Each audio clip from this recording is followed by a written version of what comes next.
القمة للإنتاج الإسلامي والتوزيع، يسرها أن تقدم للمسلمين في كل مكان سلسلة الفتنة بين الصحابة لفضيلة الشيخ محمد حسان.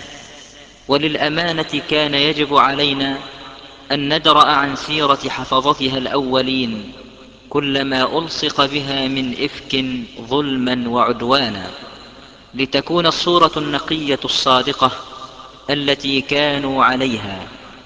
والآن إليك أخي الكريم الشريط الثالث. قادة الأمة بجدارة بلا نزاع هم العلماء، الذين ما ضلت الأمة إلا يوم أن تخلت عنهم. ترفع الحرب وتعلن راية الحرب دوما في كل الأزمنة والأمكنة على القادة لكسر أضلاع القيادة ولتحطيم رأس القيادة بزعم باسم الإسلام، وأننا لا نريد إلا نصرة الإسلام.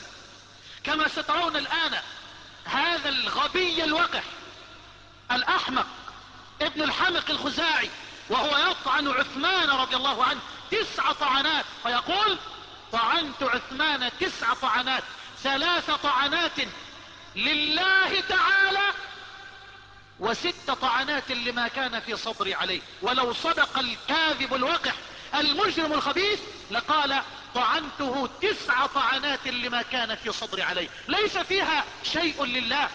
وكيف يكون؟ كيف يكون في قتل عثمان شيء لله تعالى؟ فيا شباب، الحرب والفتن تعلن دوما وترفع رايتها باسم الإسلام وباسم الانتصار للإسلام